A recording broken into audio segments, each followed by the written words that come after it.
almoçando hoje, conversando, ele falou assim: pastor, eu não consigo mais deixar isso não.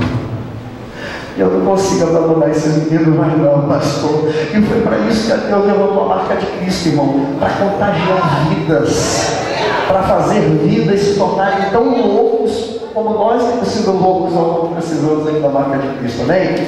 Ele tem cuidado, tem apacentado, tem cuidado dos meninos, né? Ele que passa praticamente o dia inteiro com eles, cuidando deles, orando com eles, levando eles para casa, buscando eles e dando como um pai.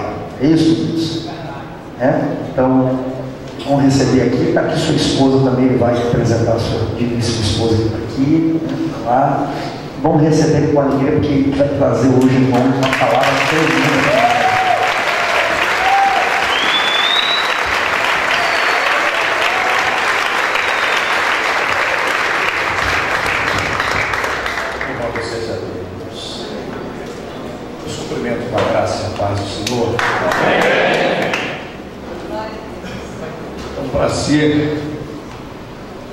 A mim estar aqui com os irmãos, ter conhecido esse projeto, do pastor Léo, pastor Val, pastor Luiz. Cadê o pastor Luiz? Você está por aqui, Deus abençoe, é um prazer conhecê-los, abraçar esse projeto, irmãos, é algo que tem ardido meu coração. De fato, a realidade é essa. Não dá para abrir mão mais. Seria difícil, hein? Podemos assentar. Quero em poucas palavras trazer uma reflexão para nós no texto. Minha esposa está ali, Danile. A Danile que sofre, irmãos, porque hoje o tempo que era da Danile agora é dos meninos. E aí tem dia que eu chego em casa e Deus usa ela poderosamente. É só Jesus. Mas é uma bênção, tem sido compreensiva e Deus tem trabalhado de forma muito poderosa. Quero que os irmãos abram no livro de suas Bíblias, no livro do Êxodo, no capítulo 13. Eu bem sei porque eu estive aqui hoje pela manhã de forma muito rápida e eu presenciei o pastor Léo falando acerca de Moisés hoje pela manhã, e eu estou com essa palavra desde ontem, desde o momento em que eu soube que eu iria ministrar a palavra do Senhor aqui hoje. E eu espero que Deus também lhe fale o coração nesta noite para agora. Eu sou do capítulo 13, versículo 17 em diante. Nós estaremos fazendo a leitura de alguns versos da palavra de Deus. Êxodo capítulo 13, e o versículo 17 nos diz assim: e aconteceu que, quando o faraó deixou ir o povo, Deus não os levou pelo caminho da terra dos filisteus, que estava mais perto, porque Deus disse: para que porventura o povo não se arrependa vendo a guerra e tornem ao Egito. Mas Deus fez rodear o povo pelo caminho do deserto, perto do Mar Vermelho, e subiram os filhos de Israel da terra do Egito armados. Versículo 15 do capítulo 14. Então disse o Senhor a Moisés: por que clamas a mim? Dize aos filhos de Israel que marchem, e tu, levanta a tua vara, estende a tua mão sobre o mar e fende-o, para que os filhos de Israel passem pelo meio do mar em seco. Versículo 21. Então Moisés estendeu a sua mão sobre o mar, e o Senhor fez retirar o mar por um forte vento oriental por toda aquela noite, e o mar tornou-se em seco, e as águas foram partidas, e os filhos de Israel entraram pelo meio do mar em seco, e as águas lhe foram como um muro à sua direita e à sua esquerda, e Deus foi glorificado nisto. Bendito seja o Senhor. Irmãos, quando nós observamos o texto que a priori lemos, nós entendemos que esse contexto está direcionado e vinculado a um personagem da Bíblia Sagrada que teve um êxito no seu ministério, principalmente no que tange ao Antigo Testamento. Nós entendemos que a figura principal do contexto que ora lemos direciona-se à pessoa de Moisés. Eu fui esperto porque hoje eu vim pela manhã e aprendi com o pastor Léo. Moisés ele teve a sua vida dividida por 3 períodos. E quantos períodos? 3 períodos. E esses períodos da sua vida foram divididos por um tempo de 40 anos. Por um tempo de quantos anos? 40. E cada período da sua vida ele teve a oportunidade de viver em um local que foi completamente diferente um do outro. Por exemplo, no seu primeiro período da sua vida, ele passa a aprender dentro da nação egípcia, aprendendo todas as ciências que ele poderia absorver para a sua vida, para supostamente ou futuramente ele ser o governador ou faraó dessa nação. O segundo período da sua vida, ele passa aprendendo com Deus no deserto. Terceiro período, ele passa conduzindo a nação de Israel do Egito até a entrada das portas de Canaã. Ele vive o seu momento de glória, de apogeu, quando ele está inserido dentro da nação egípcia. Ali ele tem a oportunidade de visualizar as cortinas acobreadas que tinha para poder enfeitar, os tapetes vermelhos que todos os faraós passavam para poder sentar-se ao trono real. Ele tem a oportunidade de ter ao seu lado todos aqueles que supostamente diziam ser o seu amigo e apoio de todo o exército da nação ao seu favor. Só que Deus ele não trabalha da forma que nós entendemos, nem da maneira que nós queremos que seja trabalhada. Deus ele tem algo especial e diferenciado para a nossa vida. Mas entenda uma coisa, nem tudo aquilo que é especial e diferenciado para nós será do jeito que nós queremos. Mas eu entendo uma coisa, mesmo se não for da forma que eu quero, se for do jeito dele, bendito seja ele para todo sempre. Porque importa para mim não é aquilo que agrada ao meu coração, mas aquilo que agrada e glorifica o Senhor que está aqui nessa noite. Bendito seja o Senhor para sempre. Glória. Vou ser rápido, senão eu falo até amanhã. O texto que lemos está refletindo o terceiro período da sua vida. Ele está com a oportunidade de conduzir a nação de Israel para a terra de Canaã. E observe o texto que lemos no capítulo 13, o verso 17. E aconteceu que, quando o faraó deixou ir o povo, Deus não os levou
atalhos.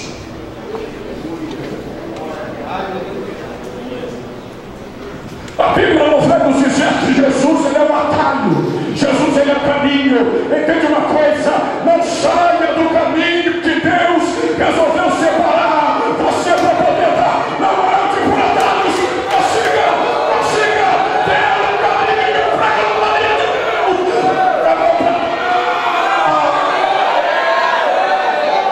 Deus não tem atalhos para a sua vida, Deus tem caminho. Deus não tem atalhos para a sua vida, Deus tem caminho. Deus não tem atalhos para as suas vidas, Deus tem caminho. Quem anda por atalho não sabe onde pisa, mas quem anda pelo caminho anda com segurança. Deus vai entrar.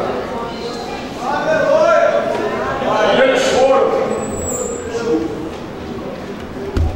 conduzidos pelo caminho até diante do mar.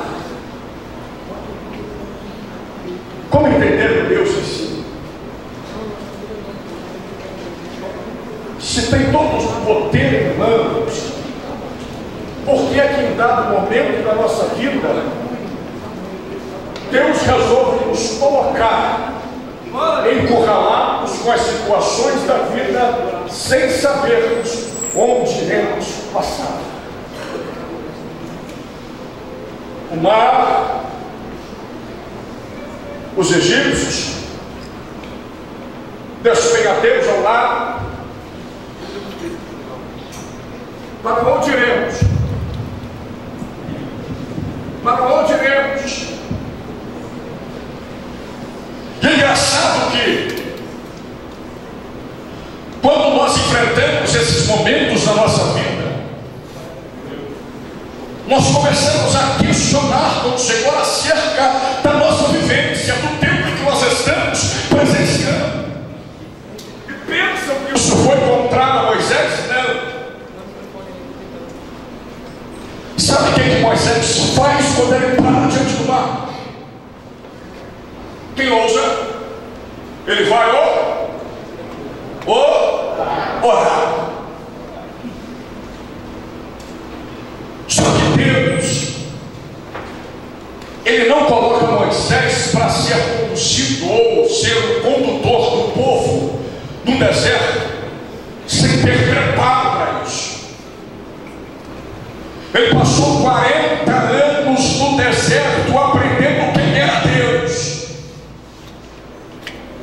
Ele tinha experiências o suficiente para poder saber quem é que estava na liderança do povo.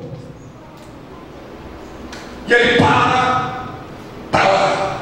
Glória a Deus. E é engraçado que quando ele para orar, uma pergunta se ecoa no céu. E Deus pergunta: por que clamas a mim? Diga ao povo de Israel que? Sabe por que Deus fez essa pergunta para Moisés?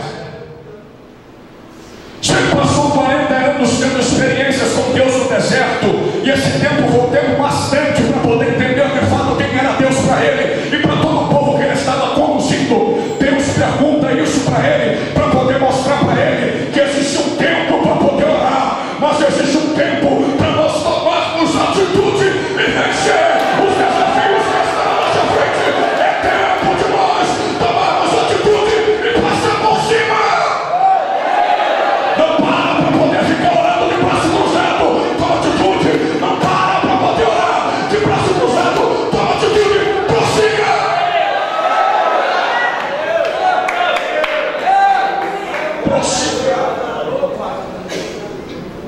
Prossiga. É engraçado como que eu vou tomar atitude.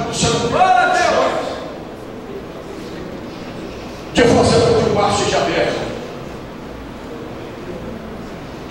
Existia uma embarcação para atravessar o povo. O que é que eu vou fazer? Uma ordem foi dada: marche.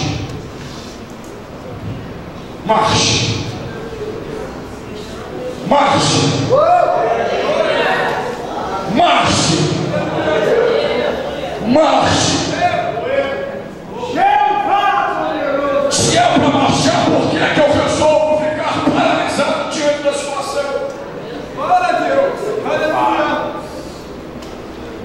Marche. E coloca para lá.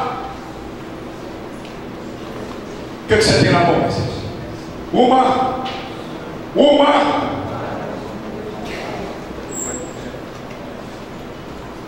O que Deus precisa para poder mudar o fluxo da nossa história não é aquilo que nós não temos em nossas mãos. O nosso problema é que primeiro nós queremos apresentar para Deus aquilo que nós não temos. Senhor, eu não tenho barco para poder me levar para lá, não tenho canoa para poder me levar para lá. Deus não está interessado em saber daquilo que nós não temos. Deus está interessado em saber daquilo que temos em nós. É isso aí, é isso aí. É com isso aí que Deus vai te usar. É com isso aí. É o que tem nas mãos. É o que tem nas mãos. Eu vou dizer algo aqui que não está escrito na Bíblia. Os anciãos judeus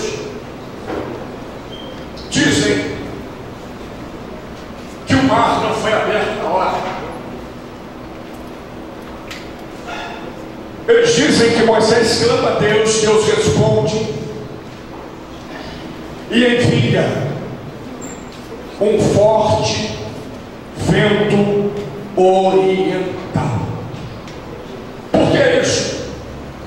Por que o mar não foi aberto na hora? Segundo eles, se Deus abrisse o mar na hora, não seria um ato de fé do povo de Israel para poder ver se de fato eles estavam interessados em atravessar o mar ou não. Seria fácil, porque na água o mar abriu.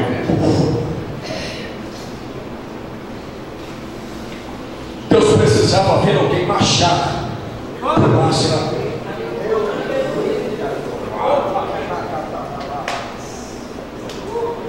Existem muitas coisas na nossa vida que não se abriram ainda porque nós não tomamos a atitude de marchar em direção. Existe um bloqueio para a nossa vida no mundo espiritual porque nós ainda estamos paralisados e questionando a Deus os porquês da vida.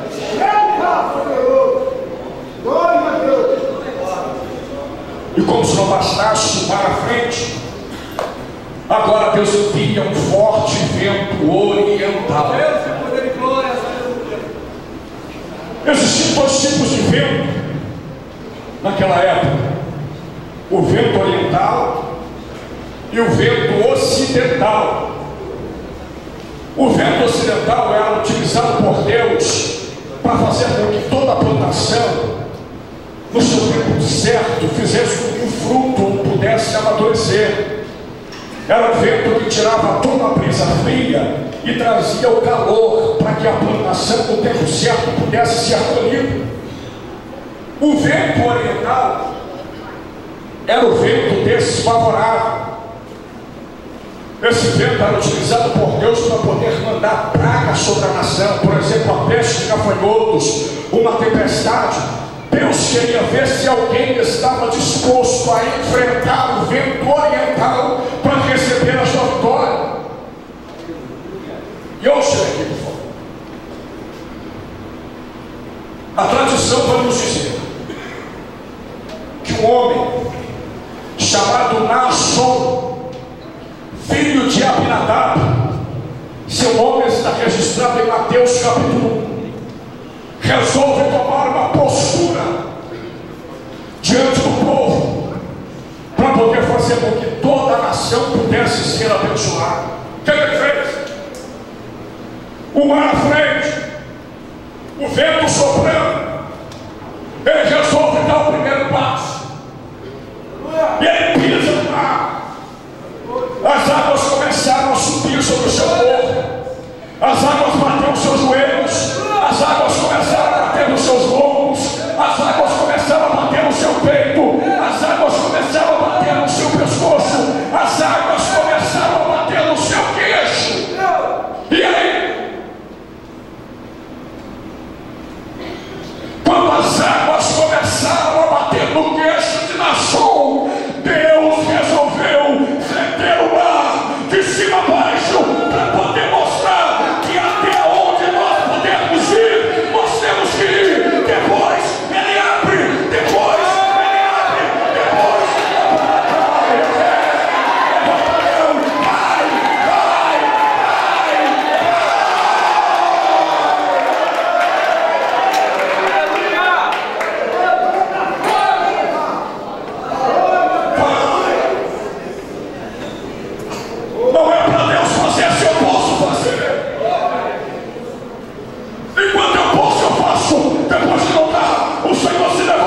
vento que era mesmo?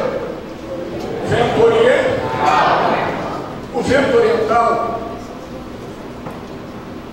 era o vento desfavorável.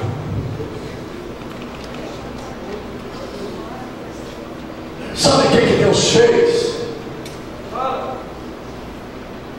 Deus resolveu usar um vento desfavorável para poder favorecer aqueles que são chamados por seu filho. Entende uma coisa? O vento que está soprando na sua casa pode ser desfavorável, mas Deus está usando para poder te favorecer, para favorecer.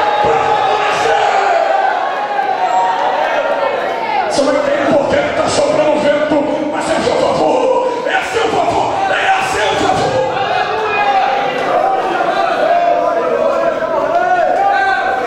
Eu estou sentindo forte.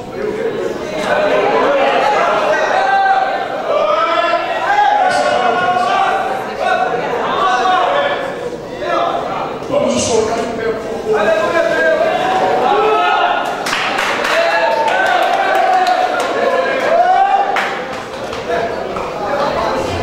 Posso chamar o ministério do louvor aqui, pastor? Vem cá, ministério do louvor. Deus usa o que quer, da forma que quer, para poder nos mostrar que Ele é Deus. Se o vento está desfavorável, Deus mudará a situação e nos mostrará que Ele é o Senhor do vento também, para poder nos favorecer. Bendito seja o nome do Senhor para sempre, a glória. E o mar se abre.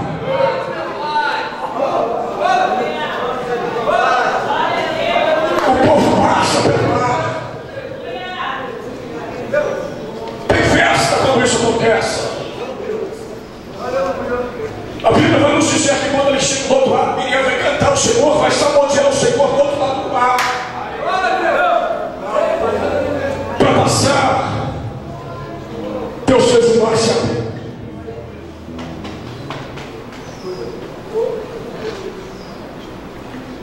Mas depois que chegaram do outro lado, quem tinha que fechar o mar era Moisés. Porque se ele não fecha o mar, não é que Deus não poderia matar os egípcios. Se ele não fecha o mar, ele teria uma porta de retorno pelo mesmo lugar que tinha.